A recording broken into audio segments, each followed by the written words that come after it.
أحفر بريس هذا الصباح هنا بجامعة فزوان. السيد الرئيس صباح الخير. صباح الخير سي بربوشة. اهلا وسهلا ومرحبا في الجماعه ديالك ان شاء الله. وهذا النهار مبارك سعيد مع الامطار الخير.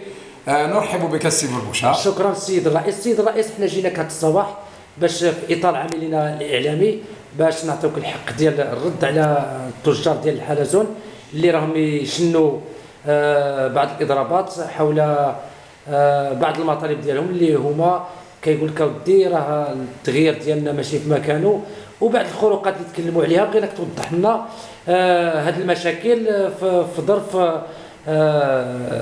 ديال 10 دقائق. السي الرئيس تفضل بالنسبه للتغيير ديال التجار، عطينا الاخر الاسباب ديال التغيير ديالهم. سي بربوشة، قبل ما ندخلوا في هذه التفاصيل لابد ان اشير ان الحامه ديال فزوان كما تعرفون هي حامه معدنيه ذات طابع سياحي بامتياز، والحامه كما تعرفون لا تشرف الزوار، لا تشرف الزوار في الحاله التي تلاحظون عليها. في هذا الحاله هذه نحن كجماعه قمنا بعده اجراءات وبعده اتصالات، وحاولنا ما امكن ان نحقق لهذه الجماعه حله جديده تليق بالزائر عن طريق الدعم من طرف العماله، وكذلك من طرف صندوق التنميه القرويه اللي يبلغ الرصيد ديالو حوالي 5 مليون درهم. هذا السيد الرئيس المشروع ديال المركب التجاري. نعم، ليس المركب التجاري وانما اعاده هيكله الحامه ومركزها. نعم عن طريق البنيه التحتيه، الاناره العموميه، حدائق الى اخره. حنا ارتئينا اخيرا والاشغال قائمه حاليا. المشروع تعطى في صفقتين، الصفقه المتخصصه في يعني البنيه التحتيه، والصفقه الثانيه المبنيه في الاناره العموميه. حتى تكون الجماليه اكثر لفزوان حاولنا ما امكن التجار ديالنا البسطاء اللي يبيعوا الحلزون وغيرهم ان ينظموا بطريقه قانونيه في محل اللي يليق بهم ويليق بالجماعه. الإخوان البائعين الحلزون الآن ربما متشنجين وغاضبين، لأننا أقول لهم بصراحة أن من يدافع عنهم بقوة هو الرئيس. لماذا؟ لأننا دائما وأبدا أن نحاول أن نجد لهم أماكن أفضل.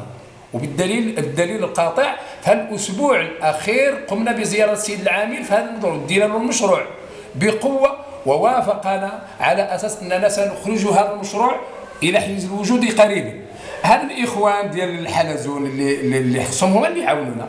احنا لسنا ضد اي احد، بالعكس، رغم ما يشاع على اساس ان الرئيس مثلا يترك البعض ويستهدف الاخرين. نحن لا، الرئيس للجميع والتجار. يعني سياده الرئيس، سمحنا قطعناك. نعم. يعني انتم القرارات ديالكم اللي خالفوا التعمير ولا خالفوا اي القوانين ديال الجامعه فانتم بالنسبه لكم قايمين بالعمل. نعم، واخيرا يعني السنه الماضيه قام المجلس، وكما تعرفون ان الحامه جديده واقتريناها اخيرا بواحد الثمن يعني مريح، لان هي المورد الاساسي ديال الرجال. وكناش تحملات من بين البنود، كناش تحملات على اساس اخلاء جميع التجار المجاورين والمحاذين للحمه الجديده والمستوصف. الاخوان راهم محاذين للحمه الجديده والمستوصف. اكثر من ذلك الاشغال تشملهم.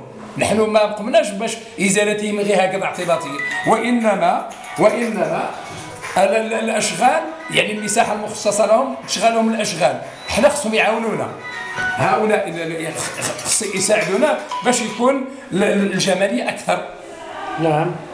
ولهذا أنا أؤكد لك مرة أخرى على أن المجلس الجماعي ليس الرئيس، وإنما هذا قرار المجلس بإزالة وإخلاء جميع التجار المجاورين للحامة بقرار، وهذا القرار خصو ينفذ.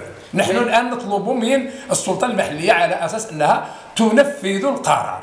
يعني السيد الرئيس، انتم القرار بالنسبه للقرار ديال التحويل ديال التجار ديال الحلزون، نعم، انتم لما كانش هذا القرار ديال الازاله ديالهم تما يعني المشروع سيعطل، لأن المقاولتين معا يوميا ترد الجماعة على أساس إخلاء هؤلاء، وإلا ستقف هذه المقاولات، توقف الاشغال ديالنا، وهذا خساره للجماعه. حنا مشروع اللي بذلنا عليه مجهود كبير ومده طويله وغادي يفشلنا هذا المشروع، حتى هما التجار خصهم يكونوا واعيين لهذه المساله، على اساس هذا المشروع يخدمهم اكثر.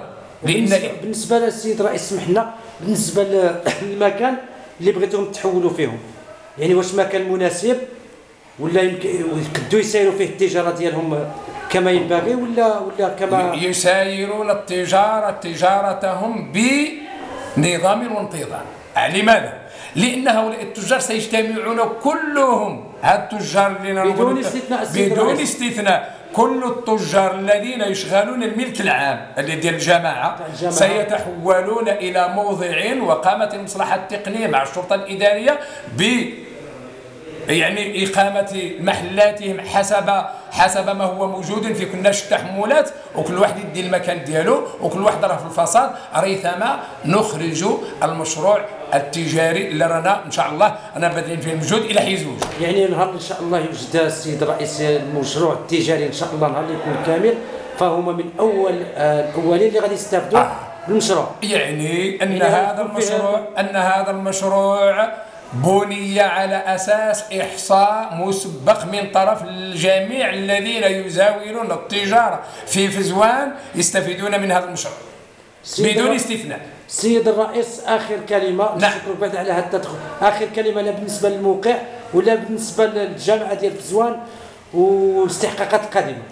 نتمنى إن شاء الله أن تكون الجماعة في أحسن ما يرام، سواء حاليا أو مستقبليا. نتمنى سواء كنا نحن أو جاء يعني أناس آخرين، لأن الاستحقاقات المقبلة ستفرز لابد شريحة جديدة. نتمنى أن يواصلوا العمل للفزوان حتى يكون في المستوى ديالنا جميعا، سواء على الصعيد الوطني ولا حتى الخارجي. وشكرا. السيد الرئيس غادي تقدموا المرات القادمة ولا غادي لحد الان لا اسبق الاحداث حسب الظروف. السيد الرئيس احب نشكرك على هذه الاستضافه الطيبه، وكنشكركم مره اخرى، ونتمنى لكم ان شاء الله مسيره موفقه في عملكم السياسي والجماعي، وفي فرصه اخرى ان شاء الله. تشكرون.